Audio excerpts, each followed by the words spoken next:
let us go to past simple. Past simple, it is also called a past indefinite ಅಂತಾನೂ ಕೂಡ ಕರೀತಾರೆ. It is also called a past indefinite. Past indefinite ಮಾಡಬೇಕು ಅಂದ್ರೆ at least two things should be there. What is that? ಒಂದು subject, ಇನ್ನೊಂದು main verb. ಏನೇ main verb. ಅಂದ್ರೆ present simple ಅಲ್ಲಿ ಏನ್ ಮಾಡಿತ್ತು ಅಂದ್ರೆ ಸಬ್ಜೆಕ್ಟ್ ಮೇನ್ ವರ್ಬ್ ಅಲ್ಲೂ ಇತ್ತು, ಇಲ್ಲೂ ಇದೆ ಸಬ್ಜೆಕ್ಟ್ ಮೇನ್ ವರ್ಬ್. ಆದ್ರೆ ಇಲ್ಲಿ ಮೇನ್ ವರ್ಬ್ ಏನು V2 ಫಾರಂ. ಏನೇಳಿ V2 form. ಅವತ್ತು ಏನಿತ್ತು V2 ಫಾರಂ ಅಂದ್ರೆ ಏನು ಇದಿರುತ್ತೆ, ಪ್ರೆಸೆಂಟ್ ಸಿಂಪಲ್ ಅಲ್ಲಿ ಇದಿತ್ತು. ಓಕೆ, ಉದಾಹರಣೆಗೆ ಐ ಲರ್ನ್ ಅಂತ ಪ್ರೆಸೆಂಟ್ ಸಿಂಪಲ್ ಇದ್ರೆ ಪಾಸ್ಟ್ ಸಿಂಪಲ್ ಏನಾಗಿರುತ್ತೆ I learned. That means V2 form. At least two things should be there. Subject to main verb, sometime object ಇರಬಹುದು, sometime complement ಇರಬಹುದು, ಅಥವಾ ಏನಾರ ಇರಬಹುದು. ಅಟ್ ಲೀಸ್ಟ್ ಎರಡು ವಿಷಯಗಳು ಇರಲೇಬೇಕು, ಒಂದು ಸಬ್ಜೆಕ್ಟ್ ಇನ್ನೊಂದು ಮೇನ್ ವರ್ಬ್. ಸಬ್ಜೆಕ್ಟ್ ಅಂದ್ರೆ ಹೇಳಿದೀನಿ ನಿಮ್ಗೆ ಆಲ್ರೆಡಿ, ಸಬ್ಜೆಕ್ಟ್ ಅಂದ್ರೆ ಭಾಷೆಗೆ ಬರೋ ಸಬ್ಜೆಕ್ಟ್ ಅಲ್ಲ. ಲ್ಯಾಂಗ್ವೇಜ್, ಇಂಗ್ಲಿಷ್ ಲ್ಯಾಂಗ್ವೇಜ್ ಅಲ್ಲಿ ಸಬ್ಜೆಕ್ಟ್ ಅಂದ್ರೆ ಡೂಯರ್ ಆಫ್ ಎನ್ ಆಕ್ಷನ್, ಕ್ರಿಯೆಯನ್ನ ಮಾಡುವ ವ್ಯಕ್ತಿ ಅಥವಾ ವಸ್ತುವನ್ನ ನಾವು ಸಬ್ಜೆಕ್ಟ್ ಅಂತ ಕರಿತೀವಿ. Doer of an action. ಉದಾಹರಣೆಗೆ ನಾನು ಪಾಠ ಮಾಡ್ತೀನಿ, I teach, I is the subject. ಉದಾಹರಣೆಗೆ she learn grammar, she subject. ಉದಾಹರಣೆಗೆ the dog picks the stick ಅಂತಿದೆ. ಪಿಕ್ಕಿಂಗ್, ಪಿಕ್ಕಿಂಗ್ ಅನ್ನೋದೇನು ವರ್ಬ್. ಯಾರಲ್ಲಿ ಪಿಕ್ ಮಾಡ್ತಿರೋದು ಡಾಗ್. ಹಾಗಾಗಿ ಅದು ಸಬ್ಜೆಕ್ಟ್ ಮತ್ತೆ ಮೇನ್. ಎಸ್, ಈಗ ವಿಷಯಕ್ಕೆ ಹೋಗೋಣ. I learned. ಒಂದೊಂದು ಉದಾಹರಣೆಗೆ ವಿ ಅಟೆಂಡ್, ಅಟೆಂಡ್ ಅಂತ ನಾನು ಕೊಟ್ಟಿದ್ದೀನಿ. ಯಾಕೆ ಇದೆಲ್ಲ ಮೆಥಡ್ ಬೇಕು ಅಂದ್ರೆ ಡೈರೆಕ್ಟ್ ಇಂದ ಇಂಡೈರೆಕ್ಟ್ ಮಾಡಬೇಕು ಅಂದ್ರೆ if the tense is in present simple change it into past simple ಅಂತ ಹೇಳ್ತಾರೆ. ಇದು ಯಾವ ಟೆನ್ಸ್ ಇದೆ ಗೊತ್ತಾ? ಪ್ರೆಸೆಂಟ್ ಸಿಂಪಲ್ ಇದೆ. ಇದನ್ನ ಪಾಸ್ಟ್ ಸಿಂಪಲ್ ಮಾಡಬೇಕು ಎಲ್ಲಿ? ಡೈರೆಕ್ಟ್ ಇಂದ ಇಂಡೈರೆಕ್ಟ್ ಚೇಂಜ್ ಮಾಡಬೇಕಾದ್ರೆ ಅಥವಾ ರಿಪೋರ್ಟೆಡ್ ಸ್ಪೀಚ್ ಅಲ್ಲಿ. ಪ್ರೆಸೆಂಟ್ ಸಿಂಪಲ್ ಏನು ಅಂತ ಗೊತ್ತಿಲ್ಲದೆ ನೀವು ಪಾಸ್ಟ್ ಸಿಂಪಲ್ ಮಾಡಕ್ ಬರಲ್ಲ. ಹಾಗಾಗಿ ವಿ ಪ್ರೆಸೆಂಟ್, ಈ ಪಾಸ್ಟ್ ಸಿಂಪಲ್ ಅಂದ್ರೆ ಏನು? ಕೇವಲ V1 ಇಂದ V2 ಅಂತ ಮಾಡಿದ್ರೆ ಆಯ್ತು. ಸಾರಿ, ಅಟೆಂಡ್, ಅಟೆಂಡೆಡ್. ಏನ್ ಚೇಂಜ್ ಮಾಡಿದ್ದೀನಿ? ಎರಡು ಥಿಂಗ್ಸ್ ಇರಬೇಕು. ಏನು? ವರ್ಬ್ ಮತ್ತೆ ಪಾಸ್ಟ್ ಫಾರಂ, ಅಥವಾ ಏನಂತಾರೆ V2 ಫಾರಂ ಅಂತ ಹೇಳ್ತಾರೆ. ನಿಮ್ಮ ಹಳೆ ಕಾಲೇಜಲ್ಲಿ, ಹಳೆ ಸ್ಕೂಲ್ಗಳಲ್ಲಿ V1 V2 ಅಂತ ಕಲಿಸಿರ್ತಾರೆ. ನಾನು ಮೇನ್ ವರ್ಬ್, ಪಾಸ್ಟ್ ಫಾರಂ ಅಂದ್ರೆ ಗೊತ್ತಾಗಲ್ಲ. ದೇರ್ಫೋರ್ ಪ್ರೆಸೆಂಟ್ ಏನು? Subject plus main verb past form. Attended. Next you speak, speak ಇರೋದು ಪಾಸ್ಟ್ ಮಾಡಿದಾಗ ಏನಾಗುತ್ತೆ? ಸ್ಪೋಕ್ ಆಗುತ್ತೆ. You spoke English. Subject verb object. So ಹಾಗಾಗಿ ಹಾಗಾದ್ರೆ ನೀವು ಇದು ಮಾಡೋಕ್ ಮುಂಚೆ ಇದು ಗೊತ್ತಿರಬೇಕು. ಏನಿದು? Present tense, past tense, past participle, ಅಥವಾ V1 V2 V3. ಇದರಲ್ಲಿ ಎರಡು ರೀತಿಯ ವರ್ಬ್ ಅಂತ ಹೇಳ್ತಾರೆ. ಇದನ್ನ ಮೇನ್ ವರ್ಬ್ ಅಂತ ಹೇಳ್ತಾರೆ. ಏನಂತ ಇದನ್ನ ಹೇಳ್ತಾರೆ? This is called main verb. ಯಾವುದೇ ಗ್ರಾಮರ್ ಕಲಿಯೋಕ್ ಮುಂಚೆ ಇದು ನಿಮ್ ತಲೆಯಲ್ಲಿ ಇರಬೇಕು. ಇದರ ಲಿಸ್ಟ್ ಅನ್ನ ಆಲ್ರೆಡಿ ನಿಮಗೆ ಕೊಟ್ಟಿದ್ದೀನಿ. Already I have given you a list. ಏನು? ಮೇನ್ ವರ್ಬ್ ಲಿಸ್ಟ್ ಇದೆ, ನಿಮ್ಮ ಹತ್ರ ಇದೆ. V1 V2 V3, present tense, past tense, past participle.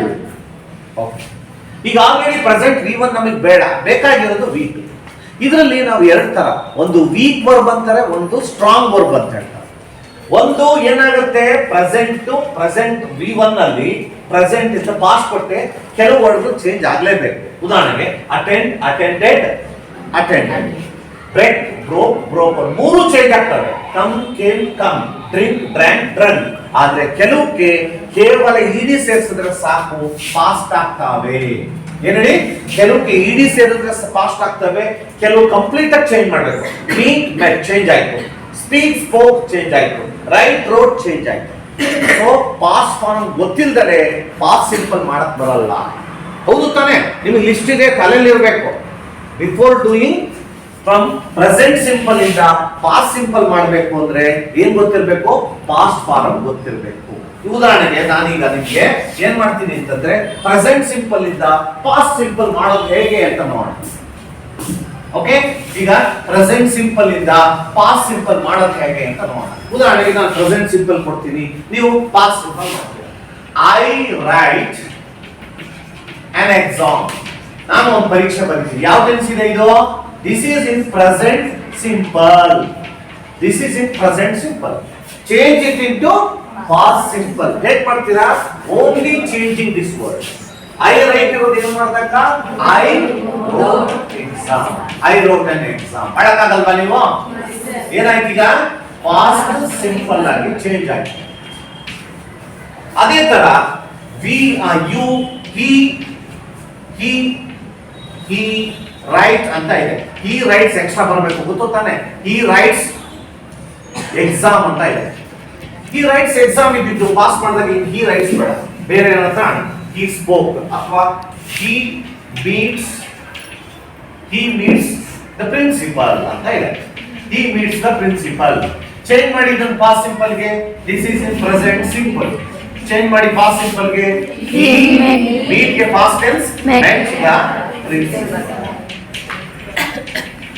ನೀವು ಇದು ಮಾಡಕ್ ಮುಂಚೆ ಇದು ಗೊತ್ತಿಲ್ಲ ಅಂದ್ರೆ ನೀವು ಹೇಗೆ ಮಾಡ್ತೀರಾ? You should have known this thing. Unless that you can't do it. ನೀವು ಇದು ಗೊತ್ತಿಲ್ಲದಲ್ಲ ಇದು ಮಾಡಕ್ ಬರಲ್ಲ. ಉದಾಹರಣೆಗೆ ಆಯ್ತು. ಉದಾಹರಣೆಗೆ ಇಲ್ಲಿ ಲತಾ ಗೋಸ್ ಟು ಕಾಲೇಜ್. ಇದು ಯಾವ ಟೆನ್ಸ್ ಇದೆ? ಪ್ರೆಸೆಂಟ್ ಸಿಂಪಲ್ ಇದೆ. ಲತಾ ಗೋಸ್ ಟು ಇರೋದನ್ನ ಪಾಸ್ಟ್ ಸಿಂಪಲ್ ಹೇಗ್ ಮಾಡ್ತೀರಾ? ಲತಾ ಗೋ ಸಿಗತ್ತ, ಅಲ್ಲಿ ಮೂಲ ಪದ ಗೋವನ್. ಗೋಗೆ ಪಾಸ್ಟ್ ಟೆನ್ಸ್ ವೆಂಟ್. ಇದು ಗೊತ್ತಿಲ್ಲ ಅಂದ್ರೆ ನೀವು ಮಾಡಕ್ ಬರಲ್ಲ. Lata went to college. So next ಉದಾಹರಣೆಗೆ ಪೀಪಲ್ ಗ್ರೋ ಪ್ಯಾಡಿ ಅಂತ ಇದೆ. Change it to past simple ಹೇಗೆ ಹೇಳ್ತೀರಾ? ಪೀಪಲ್ ಗ್ರೋಗೆ ಪಾಸ್ಟ್ ಟೆನ್ಸ್ ಏನು? Grow grew. ನೋಡ್ರಾ, ಗೊತ್ತಿಲ್ಲ ನಿಮ್ಗೆ? ಗ್ರೋ ಪಾಸ್ಟ್ ಟೆನ್ಸ್ ಗ್ರೀವ್, ಬೆಳೆದರು. Grew paddy. ಆದ್ರೆ ಒಂದ್ ಪ್ರಶ್ನೆ ಇಲ್ಲಿ, ಪಾಸ್ಟ್ ಸಿಂಪಲ್ ಯಾವಾಗ ಬಳಸಬೇಕು ಅಂದ್ರೆ ರೂಲ್ಸ್ ಏನ್ ಹೇಳುತ್ತೆ? Past simple is used to describe an action which happened at a known time. ಹಾಗಂದ್ರೆ ಏನು? ಪ್ರೆಸೆಂಟ್ ಸಿಂಪಲ್ ನಾನು ಕಾಫಿ ಕುಡಿತೀನಿ ಅಂತ ಹೇಳುತ್ತೆ. ಪಾಸ್ಟ್ ಸಿಂಪಲ್ ಏನಾಗುತ್ತೆ? I drank coffee. ಈಗ ಅದೇ ತರ ಐ ಡ್ರಿಂಕ್ ಕಾಫಿ ಅಂತ ಇದೆ. ಅಂದ್ರೆ ಏನ್ ಗೊತ್ತಾ? ಪ್ರೆಸೆಂಟ್ ಸಿಂಪಲ್ ಏನ್ ಹೇಳುತ್ತೆ? ಐ ಡ್ರಿಂಕ್ ಕಾಫಿ ಅಂದ್ರೆ ನಾನು ಕಾಫಿ ಕುಡಿತೀನಿ ಅಂತ ಅಷ್ಟೇ ಹೇಳುತ್ತೆ. ಆಕ್ಷನ್ ಇನ್ನು ಸ್ಟಾರ್ಟ್ ಆಗಿಲ್ಲ. ಅದೇ ಐ ಡ್ರಾಂಕ್ ಕಾಫಿ ಅಂದ್ರೆ ಹಂಗೆ ಹೇಳಕ್ ಬರಲ್ಲ. I drinking past tense drank coffee. ಏನದು? Past simple. ಪಾಸ್ಟ್ ಸಿಂಪಲ್ ಹೇಳಬೇಕು ಅಂತಂದ್ರೆ ಏನಾಗಿರ್ಬೇಕು? Past simple. ಇದೇನಿದೆ ಡ್ರಿಂಕ್ ಇದ್ದು ಪಾಸ್ ಮಾಡಿದಾಗ ಡ್ರಾಂಕ್, ಒಂದು ಗೊತ್ತಾದ ಕಾಲದಲ್ಲಿ ಆಗಿರ್ಬೇಕು. ಅದನ್ನ ಹೇಳಬೇಕು. ನಾನು ಕಾಫಿ ಕುಡಿದೆ ಅಂತ ತಕ್ಷಣ ನೀವು ಕೇಳ್ತೀರಾ, ಯಾವಾಗ ಅಂತ ಕೇಳ್ತೀರಾ. ಅದಕ್ಕೆ ನಾವು ಅವಕಾಶನೇ ಕೊಡಬಾರ್ದು. I drank coffee in the morning. ಅರ್ಥ ಆಗ್ತಿದ್ಯಾ?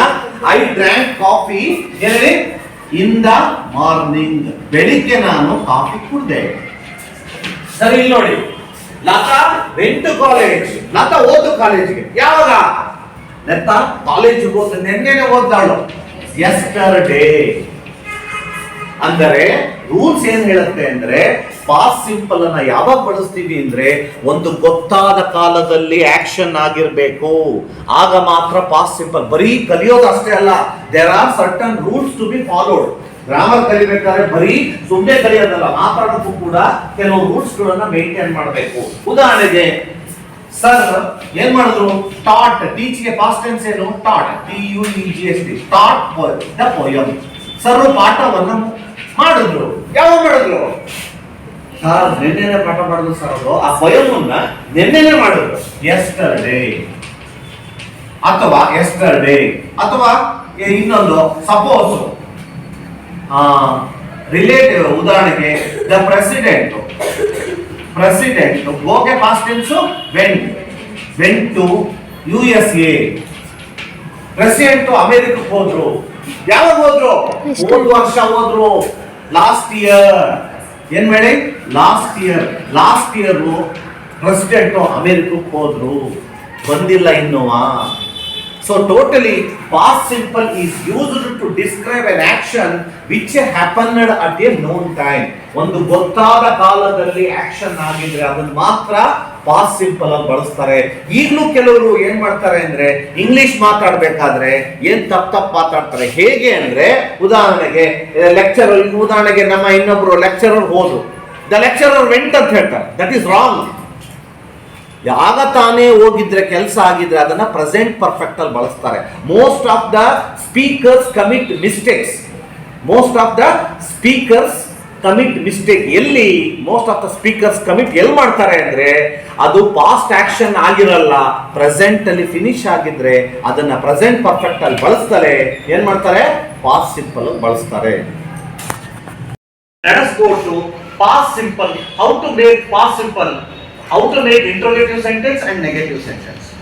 Already this is an assertive sentence, affirmative sentence. Assertive sentence ಅಂದ್ರೆ ಏನು? ಫುಲ್ ಸ್ಟಾಪ್ ಇರೋದು. ಹಿಂದೆ ನಾನು ಹೇಳಿದ್ದೀನಿ, ಅಸರ್ಟಿವ್ ಸೆಂಟೆನ್ಸ್ ಅಂದ್ರೆ ಯೂಶುವಲಿ ಫುಲ್ ಸ್ಟಾಪ್ ಇರಬೇಕು, ಸ್ಟೇಟ್ಮೆಂಟ್ ಇರಬೇಕು. ಇದೆಲ್ಲ ಫುಲ್ ಸ್ಟಾಪ್ ಅಸರ್ಟಿವ್. ಆಮೇಲೆ ಅಫರ್ಮೇಟಿವ್ ಅಂದ್ರೆ ಏನು ಅಂದ್ರೆ ಇಲ್ಲಿದೆ ಇಂಟ್ರೋಗೇಟಿವ್, ಇದು ಅಫರ್ಮೇಟಿವ್ ಸೆಂಟೆನ್ಸ್. ಆಲ್ರೆಡಿ ಅಫರ್ಮೇಟಿವ್ ಅಂದ್ರೆ ನಾಟ್ ಇಲ್ಲದ ಸೆಂಟೆನ್ಸ್ ಅನ್ನ ಅಫರ್ಮೇಟಿವ್ ಅಂತಾರೆ. ಇಂಟ್ರೋಗೇಷನ್ ಅಂದ್ರೆ ನಿಮ್ಗೆ ಗೊತ್ತಿದೆ, ಕ್ವಶನ್ ಮಾರ್ಕ್. ನಾಟ್ ಅಂದ್ರೆ ನೆಗೆಟಿವ್. ಈಗ ಮಾಡೋಣ ಇದು. ಉದಾಹರಣೆಗೆ ಐ ರೋಟ್ ಎನ್ ಎಕ್ಸಾಮ್. ನಾನು ಒಂದು ಪರೀಕ್ಷೆ ಬರ್ದೆ ನೆನ್ನೆ, ಸಪೋಸ್ ಕೊಟ್ಟಿಲ್ಲ. I wrote N exam. Past simple ಅನ್ನ ಕ್ವಶನ್ ಅಥವಾ ಇಂಟ್ರೋಗೇಟಿವ್ ಮಾಡೋದು ಹೇಗೆ ಇವತ್ತು ಅದು ನೋಡೋಣ. ಸಿಂಪಲ್. ಈಗ ಟು ಡು ಫಾರ್ಮ್ ಗೊತ್ತು ನಿಮಗೆ. ಏನಿದೆ? ಟು ಡು ಫಾರ್ಮ್ ಗೊತ್ತು. ಟು ಡು ಫಾರ್ಮ್ ಏನಿದೆ? I we you they. ಕಾಣಿಸ್ತಿದ್ಯಾ? ಸೊ ಇದಕ್ಕೆ ಡೂ ಅಂತ ಹೇಳ್ತಾರೆ, ಮತ್ತೆ ಇದಕ್ಕೆ ಪಾಸ್ಟ್ ಟೆನ್ಸ್ ಗೆ did. He she it already ಇದೆಲ್ಲ ನಿಮಗೆ ಗೊತ್ತು. ಸಾರಿ, ಹಿ ಶಿ ಗೆ ಏನು ಬರುತ್ತೆ? ಪಾಸ್ಟ್ ಟೆನ್ಸ್ ಗೆ ಡಿಡ್ ಬರುತ್ತೆ. ಇದು ಪ್ರೆಸೆಂಟ್, ಇದು ಪಾಸ್ಟ್. ಒಂದ್ ಸೆಕೆಂಡ್ ನೋಡಿ, ಇದು ಏನಲ್ಲಿ ಕಾಣಿಸ್ತಾ ಇದೆಯಾ? ಈ ಬ್ಲೂ ಪ್ಯಾಡ್ ಇತ್ತಲ್ವಾ? ಈ ಶೀಟ್ ಗೆ ಡಸ್ ಬರುತ್ತೆ, ಐ ವಿ ಯು ದೇ ಗೆ ಡೂ ಬರುತ್ತೆ ಪ್ರೆಸೆಂಟ್ ಅಲ್ಲಿ. ಪಾಸ್ಟ್ ಅಲ್ಲಿ ಡಿಡ್ ಬರುತ್ತೆ. ಈಗ ನಾವ್ ಎಲ್ಲಿದ್ದೀವಿ? ಪಾಸ್ಟ್ ಅಲ್ಲಿ ಇದ್ದೀವಿ. ಪಾಸ್ಟ್ ಅಲ್ಲಿ ಎಲ್ಲದಕ್ಕೂ ಡಿಡ್ ಫಾರ್ಮ್ ಬರೋದು ಗೊತ್ತು ತಾನೇ ಇದು? ಎಸ್. ಈಗ ತಲೆಯಲ್ಲಿದೆ ಐ ರೋಟ್ ಎನ್ ಎಕ್ಸಾಮ್. ಇದು ಪಾಸ್ಟ್ ಟೆನ್ಸ್ ಅಂತ ಹೆಂಗ್ ಕಂಡಿರ್ತೀರಾ ಸರ್? ರೋಟ್ ಅನ್ನೋದಿದೆ, ಮೆಟ್ ಅನ್ನೋದಿದೆ, ವೆಂಟ್ ಅನ್ನೋದಿದೆ. ಇವೆಲ್ಲ ಪಾಸ್ಟ್ ಫಾರಂ ಅಥವಾ ವಿ ಟು ಫಾರಂ. ಈಗ ಪಾಸ್ಟ್ ಅನ್ನ ಕ್ವಶನ್ ಮಾಡೋದು ಹೇಗೆ? ಏನ್ ಬಂದೆ ನಾನು? ಐಗೆ ಪಾಸ್ಟ್ ಟೆನ್ಸ್ ಏನ್ ಬರುತ್ತೆ? ಐಗೆ ಪಾಸ್ಟ್ ಟೆನ್ಸ್ ಗೆ ಡಿಡ್ ಬರುತ್ತೆ. ಎಲ್ಲದಕ್ಕೂ ಡಿಡ್ ಬರೋದು. ಇದೆಲ್ಲ ಪಾಸ್ಟ್ ಸಿಂಪಲ್ ಇರೋದು. ಅಂದ್ಮೇಲೆ ಏನ್ ಬರುತ್ತೆ? ಡಿಡ್ ಬರುತ್ತೆ. ಕೇರ್ಫುಲ್ ಆಗಿ ಮಾಡ್ತೀರಾ ಇದು. ನಾನು ಎಕ್ಸಾಂಪಲ್ ಕೊಟ್ಟೆ, ಕೇರ್ಫುಲ್ ಆಗಿ ಮಾಡ್ತೀನಿ. ಸರ್ ಡಿಡ್ ಬರುತ್ತೆ. ಎಸ್, ಡಿಡ್ ಬರುತ್ತೆ. ಬಿಗಿನಿಂಗು ಕ್ಯಾಪಿಟಲ್ ಇರಬೇಕು, ಡಿಡ್. ಮತ್ತೆ ಇದು ಅಷ್ಟೇ, ಡಿಡ್ ಐ. ಹೆಂಗಿದೆ ಹಂಗೆ ಬರ್ದ್ಬಿಡಿ. Did I wrote an exam. ಇದು ತಪ್ಪು. ಡಿಡ್ ಬಹಳ ಇಂಪಾರ್ಟೆಂಟ್. ಇದನ್ನ ಅಬ್ಸರ್ವ್ ಮಾಡಿ dear students. Did I wrote N exam ಹೆಂಗಿದೆ ಹಂಗೆ ಬರೆಯಕ್ ಬರಲ್ಲ. ಯಾಕೆ? ಡಿಡ್ ಅನ್ನೋದು ಪಾಸ್ಟ್ ಫಾರಮ್, ರೋಟ್ ಅನ್ನೋದು ಕೂಡ ಪಾಸ್ಟ್. ಇಂಗ್ಲಿಷ್ ನಲ್ಲಿ ಪಾಸ್ಟ್ ಒಟ್ಟಿಗೆ ಬರಲ್ಲ. This is very very important. Most of the people commit mistake here. Okay, I did not went to college ಅಂತ ಹೇಳ್ತಾರೆ. I did not go to college. ಏನು? English ನಲ್ಲಿ ಯಾವ ಇಂಗ್ಲಿಷ್ ನಲ್ಲೂ ಪಾಸ್ಟ್ ಮತ್ತೆ ಪಾಸ್ಟ್ ಬರಲ್ಲ. ಏನ್ ಪಾಸ್ಟ್? ಡಿಡ್ ಅನ್ನೋದು ಪಾಸ್ಟ್ ಗೊತ್ತು ನಿಮ್ಗೆ, ರೋಟ್ ಅನ್ನೋದು ಪಾಸ್ಟ್ ಅಂತ ಗೊತ್ತು. ಮತ್ತೆ ಏನ್ ಸರ್ ಸರಿ ಸರಿ ಮಾಡೋಣ. ಡಿಡ್ ಐ ರೋಟ್ ಅಲ್ಲ, V1 ಫಾರಂ ಬರಬೇಕು. ಇದಕ್ಕೆ V2 ಅಲ್ಲ ಇದು. ಈ V2 ನ V1 ಫಾರಂ. V1 ಫಾರಂ ಎಲ್ಲಿದೆ ನೋಡಿ? ರೋಟ್ ಇತ್ತಲ್ಲ, V1 ಫಾರಂ ಏನಿದೆ? ರೈಟ್. ಅಲ್ಲಿಗೆ ಡಿಡ್ ಹಾಕಿದಾಗ ನೀವು ಇದೇ ಪದ ಬಳಸಬೇಕು. ಆಕ್ಚುಲಿ V2 ಇಲ್ಲಿದೆ. ಅಲ್ಲಿ ನೀವೇನ್ ಮಾಡ್ಬೇಕು? ಡಿಡ್ ಹಾಕಿದ ತಕ್ಷಣ ಈ ಫಾರ್ಮೇ ಬಳಸಬೇಕು. ರೈಟ್, ಮೀನ್, ಗೋ, ಗ್ರೋ, ಡ್ರಿಂಕ್. ನೋಡೋಣ ಹೆಂಗ್ ಬಳಸ್ತೀರಾ ಅಂತ. ಅರ್ಥ ಆಯ್ತಾ? ಸೊ ಹಾಗಾಗಿ ಡಿಡ್ ಬಳಸೋದ ಮೇಲೆ ಪಾಸ್ಟ್ ಬಳಸಂಗಿಲ್ಲ. ಮತ್ತೆ ಏನ್ ಮಾಡ್ಬೇಕು? ಪ್ರೆಸೆಂಟ್ ಫಾರ್ಮ್ ಬಳಸಬೇಕು. ಬಳಸೋಣ ಹೊಸದಾಗಿ. ಓಕೆ, ಹಾಗಾದ್ರೆ ಸರಿ ಹೇಳ್ಕೊಡಿ ಏನು ಅಂತ.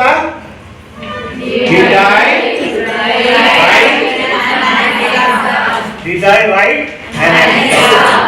ಅಲ್ಲಿ V2 ಇತ್ತಲ್ಲ, ಇದು V2 ಇದ್ದಿದ್ದು ಇಲ್ಲಿ ಏನ್ ಮಾಡ್ಬೇಕು, ನೆನಪಿರುತ್ತಲ್ವಾ? ಎಸ್. ಹಾಗಾದ್ರೆ ಇದು ಮಾಡೋಣ. ಏನಾಯ್ತು ಈಗ? ಇದು ಸರಿಯಾಗಿ. ಇದಕ್ಕೆ ಹಿ ಮೆಟ್ ದ ಪ್ರಿನ್ಸಿಪಲ್, ಇದು ಪಾಸ್ ಫಾರಂ V2. ಸೊ ಏನ್ ಮಾಡೋಣ, ಮೆಟ್ ಗೆ past present form be the principal. ಏನಾಯ್ತು? ಕ್ವಶನ್ ಆಯ್ತು. ಸೊ ಅರ್ಥ ಆಗ್ತಿದ್ಯಾ? ಇಲ್ಲಿ Latha went to college yesterday. Went ಅನ್ನೋದು ನೋಡಿ, ಇಲ್ಲಿ ಗೋಗೆ ಪಾಸ್ಟ್ ಟೆನ್ಸ್ ಇದೆ, ವೆಂಟ್ ಇದೆ. ಡಿಡ್ ಹಾಕಿದ ಮೇಲೆ ಏನ್ ಬರಬೇಕು? ಗೋ ಬರಬೇಕು. ಅರ್ಥ ಆಗ್ತಿದ್ಯಾ? So did Latha go to college yesterday question mark. ಮತ್ತೆ ಇಲ್ಲಿ ಈ ಗ್ರೂ ಪ್ಯಾಡಿ, ಇಲ್ಲೂ V2 ಇದೆ. Did he grow paddy? ಇಲ್ಲಿ he drank coffee in the morning. Did I drink coffee in the morning? ಮಾಡ್ಬೋದಾ? ಸೊ ನೆಗೆಟಿವ್ ಮಾಡೋಣ. ಕಾಫಿ ಅಲ್ವಾ? ಇದನ್ನ ಏನ್ ಮಾಡಿದ್ದು? ಇದು V2 ಅಂತ ಗೊತ್ತು ನಿಮಗೆ. You know this is V2. ಇದು ಯಾವ ಟೆನ್ಸ್ ಇದೆ? Sir this is in past simple. How do you say? Sir this is past form. Okay. Drink ಅಂತ ಇದ್ರೆ ಪ್ರೆಸೆಂಟ್ ಸಿಂಪಲ್, ಡ್ರ್ಯಾಂಕ್ ಅಂತ ಇರೋದ್ರಿಂದ ದಿಸ್ ಇಸ್ ಪಾಸ್ಟ್ ಸಿಂಪಲ್. ಇದನ್ನ ನೀವು ಕ್ವಶನ್ ಅಫರ್ಮೇಟಿವ್ ಸೆಂಟೆನ್ಸ್ ಅನ್ನ ಆಲ್ರೆಡಿ, ಇದು ಅಫರ್ಮೇಟಿವ್ ಅಥವಾ ಅಸರ್ಟಿವ್ ಸೆಂಟೆನ್ಸ್. ಇದನ್ನ ಕ್ವಶನ್ ಮಾಡೋದನ್ನ ನೀವು ಆಲ್ರೆಡಿ ಕಲ್ತಿರ. ಹೇಗೆ? ಸರ್ ಪಾಸ್ಟ್ ಇದಕ್ಕೆ ಹೆಲ್ಪಿಂಗ್ ಬರ್ತಿಲ್ಲ, ಹಾಗಾಗಿ ಟು ಡು ಫಾರ್ಮ್ ಹೆಲ್ಪ್ ತಗೊಳ್ತಿದೀವಿ. ಹಾಗಾಗಿ ಡಿಡ್ ಬರುತ್ತೆ. Did he drink coffee. Correct ತಾನೆ? Did he drink V1 form ಬರ್ಬೇಕು ಸರ್ ಅಂತ ಒತ್ತಿ ಒತ್ತಿ ಹೇಳ್ತಿದ್ದೀನಿ. ಪಾಸ್ಟ್ ಮತ್ತೆ V1 ಬರ್ಬೇಕು. ನೆಗೆಟಿವ್ ಏನು? ನಾನು ಹೇಳಿದ್ದೀನಿ ಸಬ್ಜೆಕ್ಟ್ ಪಕ್ಕ ಡಿಡ್ ಪ್ಲಸ್ ನಾಟ್ ಒಟ್ಟಿಗೆ ಬಂದ್ರೆ ದಟ್ ಇಸ್ ಕಾಲ್ಡ್ ನೆಗೆಟಿವ್. ಮಾಡ್ತೀನಿ ನೋಡಿ, ಹೇಳಿ. He did not drink coffee. He did not drink coffee. ಇದು ನೆಗೆಟಿವ್. ಅರ್ಥ ಆಗ್ತಿದ್ಯಾ? ಇದು ಕ್ವಶನ್, ಇದು ನೆಗೆಟಿವ್. ಇನ್ನೊಂದು ಎಕ್ಸಾಂಪಲ್ ತಗೋಣ. ಸಪೋಸ್ ಪೀಪಲ್ ಗ್ರೀವ್ ಪ್ಯಾಡಿ ಅಂತ ಇತ್ತು ಅಲ್ವಾ? ಪೀಪಲ್ ಗ್ರೀವ್ ಪ್ಯಾಡಿ ಅಂತ ಇತ್ತು. ಇದನ್ನ ಕ್ವಶನ್ ನೆಗೆಟಿವ್ ಹೇಗೆ ಮಾಡೋದು? This is also past simple. This is also past simple. ಹೇಗೆ ಮಾಡೋಣ ಇದನ್ನ? ಪಾಸ್ಟ್ ಸಿಂಪಲ್ ಕ್ವಶನ್ ಮಾಡೋದಾದ್ರೆ ಡಿಡ್ ಪೀಪಲ್ ಗ್ರೋ, ಗ್ರೀವ್ ಗೆ ಪ್ರೆಸೆಂಟ್ ಫಾರ್ಮ್ ಏನು? Grow, GRO, grow paddy. ಇದೇನಾಯ್ತು? ಕ್ವಶನ್ ಆಯ್ತು. ನೆಗೆಟಿವ್ ಪೀಪಲ್ POPLE, ಪೀಪಲ್ ಇಲ್ಲಿ ಬರಬೇಕು. Did not grow paddy. ಇದೇನಾಯ್ತು? ನೆಗೆಟಿವ್ ಆಯ್ತು. ಸಪೋಸ್ ಇನ್ನೊಂದು, ವೀಣಾ ಗೋ ಪಾಸ್ಟ್ ಟೆನ್ಸ್ ಗೆ ವೆಂಟ್ ಟು ಕಾಲೇಜ್.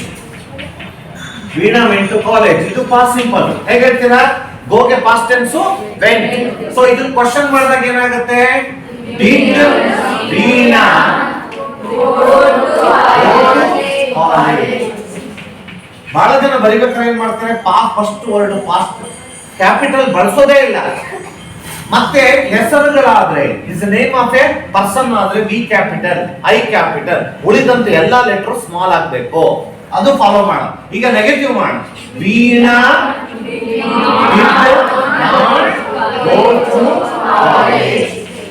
ಸೊ ಎಲ್ಲಾ ಸೆಂಟೆನ್ಸ್ ಅಲ್ಲಿ ಏನ್ ಮಾಡಿದ್ದೀನಿ ನಾನೀಗ? ಏನ್ ಮಾಡಿದ್ದೀನಿ? Question and negative. ಯಾವ್ದ್ರಲ್ಲಿ? ಪಾಸ್ಟ್ ಸಿಂಪಲ್ ಅಲ್ಲಿ question and negative. Question negative ಅಂದ್ರೆ ಇಂಟ್ರೋಗೇಟಿವ್ ಮತ್ತೆ ನೆಗೆಟಿವ್ ಮಾಡಿ ತೋರಿಸಿದ್ದೀನಿ. ಹೌದು, ಪಾಸ್ಟ್ ಸಿಂಪಲ್ ನಮಗೆ ಯಾಕೆ ಬೇಕು? ಎಲ್ಲಾ ಕಾಂಪಿಟೇಟಿವ್ ಎಕ್ಸಾಮ್ ಅಲ್ಲೂ ಏನ್ ಮಾಡ್ತಾರೆ? Change from present simple to past simple. ಈಗ ನೀವು ಡಿಗ್ರಿ ಹೋದ ತಕ್ಷಣ ಅದಿದೆ, change from present simple to past simple. ಆಯ್ತು. ಡೈರೆಕ್ಟ್ ಇಂದ ಇಂಡೈರೆಕ್ಟ್ ಚೇಂಜ್ ಮಾಡಿದಾಗ ಪಾಸ್ಟ್ ಸಿಂಪಲ್ ಇರೋದನ್ನ ಏನ್ ಮಾಡಿ? ಪಾಸ್ಟ್ ಪರ್ಫೆಕ್ಟ್ ಮಾಡಿ ಅನ್ನತ್ತೆ. ಪಾಸ್ಟ್ ಸಿಂಪಲ್ ಅನ್ನ ಏನ್ ಮಾಡಿ ಅನ್ನತ್ತೆ? ಪಾಸ್ಟ್ ಪರ್ಫೆಕ್ಟ್ ಮಾಡಿ ಅನ್ನತ್ತೆ. ಅದ್ ಹೆಂಗ್ ಮಾಡೋದು ಅಂತ ನಾನು ಹೇಳ್ಕೊಡ್ತೀನಿ. ಆದ್ರೆ ಅದಕ್ಕೆ ಮುಂಚೆ ಪಾಸ್ಟ್ ಸಿಂಪಲ್ ಹೆಂಗಿರ್ತಿತ್ತು ಅಂತ ಗೊತ್ತಿರ್ಬೇಕು ತಾನೇ ನಿಮ್ಗೆ. ಹಾಗಾಗಿ ಇಲ್ಲಿವರೆಗೆ ನಾನು ಪಾಸ್ಟ್ ಸಿಂಪಲ್ ತೋರಿಸ್ತೀನಿ. ಪಾಸ್ಟ್ ಸಿಂಪಲ್ ಯಾವಾಗ ಬಳಸ್ತೀವಿ? ಸ್ಪೋಕನ್ ಇಂಗ್ಲಿಷ್ ನಲ್ಲಿ past simple is used to describe an action which happened at a known time. ಒಂದು ಗೊತ್ತಾದ ಕಾಲದಲ್ಲಿ ಆಕ್ಷನ್ ಆಗಿದ್ರೆ ಅದನ್ನ ಪಾಸ್ಟ್ ಸಿಂಪಲ್ ಬಳಸ್ತೀನಿ. ಅರ್ಥ ಆಗಿದೆ ಅನ್ಕೊಂಡಿದ್ದೀನಿ.